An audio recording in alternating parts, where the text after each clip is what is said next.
Alright, what is up guys? JBroadway here. Today I have for you 3 sampling hacks every single producer needs to know. This is some high-level NSA anonymous hacking information. The government probably does not want you to know about the information I'm about to present to you, but you know what? This information is too valuable not to be known. Okay, so this first method is probably by far the best method I've ever come across to sample things from YouTube. Typically, if you want to sample something from YouTube, you have to go to Google, you type in YouTube MP3 converter, you end up on some sketchy ass website that's bombarding you with fake security threats and download buttons, and then you actually click on one because you realize you don't have the latest version of Adobe Flash Player, and that of course downloads a deadly virus to your mom's computer, and you get grounded. Has that ever happened to you? Well, not anymore, because today I'm going to show you how to use YouTube DL. So, what is YouTube DL? Well, let me show you. So, I have this video. I found this video of this dude just playing drum fills.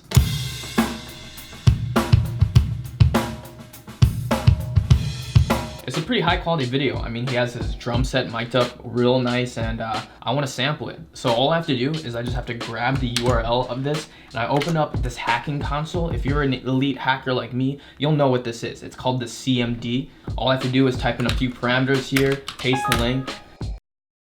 Shit. Okay, so I have to type in YouTube DL, right? Then I type in the parameters, and then I paste the link. And boom, it starts downloading. It's literally that easy. Maybe I'm on SoundCloud and I just want to download some music. All I have to do is copy the link address, paste in the parameters, and boom, it starts downloading. So that's the great thing about YouTube DL, is that it doesn't just work with YouTube, it works with pretty much any streaming platform under the sun. I mean, there's so many different websites that this works with that it would take me forever to list off every single one. But let's get in real quick into how to install this on your computer, because it's super easy and it'll probably take you no more than 5 minutes. Okay, so while editing this video, I realized that if I included a tutorial, then this video would just be way too long. So I created a separate video on how to install YouTube DL. Yeah, link will be in the description. Be sure to go check that out. Okay, so this next hack isn't really much of a hack, but it's more of a method or a life pro tip, and that's to sample things from Instagram. Now, Instagram has a ton of cool things you can sample from. You have people playing drums, you have people playing guitar, you have people singing. I mean, you can take a lot of this stuff and then incorporate it into your songs as you please. Literally, when I get bored, I'll just go through my Instagram Discover page and just like find good videos to sample.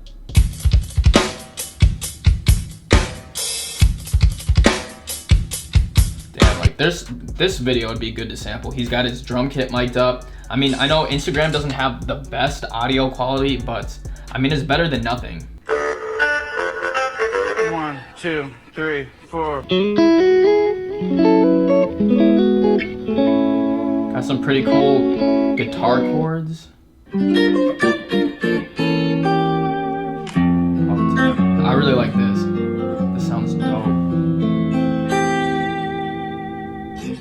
Alright, yeah, so once you get your stuff saved, just hop on your computer, go to Instagram, go to saved. Alright, so right now you might be wondering, how do I actually get the audio from Instagram to my computer? Well, I wonder what program allows you to rip audio from video streaming services. That's right, YouTube DL also works with Instagram, so you just literally have to paste that shit in, and then boom, it can't read the file. What? Oh, I see what I did wrong. I forgot to add a dash over here. And boom, it starts downloading. It's that easy.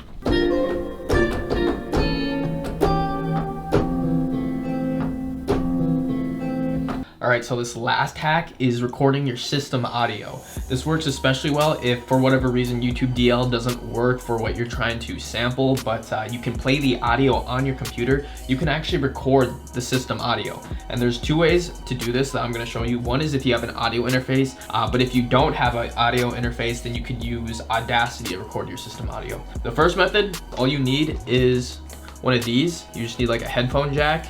And then also I have this thing, which is just a XLR to headphone jack converter. So I'm gonna plug this into line 2 of my audio interface, and then I'm gonna take the headphone jack, I'm gonna plug it into my computer, and And then my computer's gonna prompt me to select which device I just plugged in. I'm gonna choose headphone. And then I'm just gonna take this and plug it into the adapter. I don't know if you hear that, but it's making a really bad hissing noise.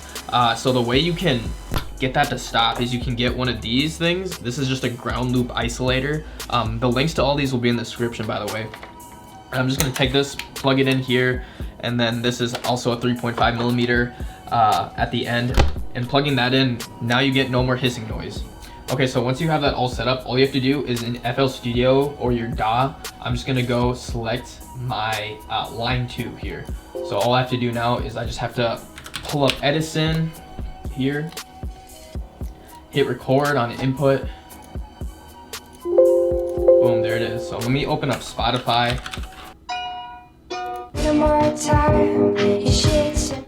Yeah, I don't want to play too much in case this video gets demonetized, but yeah, so that's how you sample your system sound using an audio interface. If you don't have an audio interface, then you can do it using Audacity. All right, so recording your system audio with Audacity is pretty straightforward. Obviously, you want to download the program first. I'll have the link in the description, so make sure you go do that. But once you open up the program for the first time, it'll look something like this. So what I want you to pay attention to is the menus that you see at the top here. Now, this first menu, you're going to want to choose the third option, which is Windows WAS API. And now with the second drop down, you're going to want to connect to your system audio. Now, if you don't know what that is, all you need to do is come down to the bottom right hand corner here, click the speaker icon, and it'll tell you right here. Yours will probably say something like Realtek Audio. Mine says Voice Meter Input because that's what the program I'm using to record my system audio right now. So I'm going to come here and select that Voice Meter Input. Okay. Now, if I click here to start monitoring, if I play some system sound, you'll see that it's coming through and we can see that visually. So next, all I need to do is hit record here. Now, it's not going to be moving. It'll start recording as soon as we input audio. So I'm just going to input some system audio again. There it is. And then it'll stop again until I play some more audio. So I have this Instagram clip, this drum loop.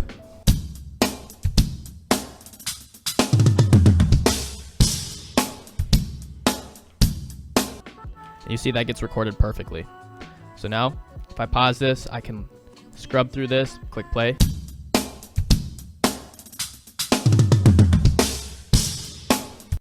And then I can maybe delete the front part here. And then all I need to do to export this is just go File, Export Audio, and then export it as a wave or whatever.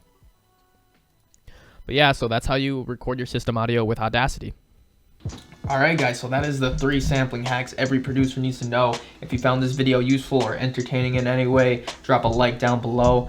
I just started doing this YouTube thing, so if you're into music production, DJing, or just beat making in general, I got lots of more content coming on the way. Be sure to subscribe. I'll see you guys next time.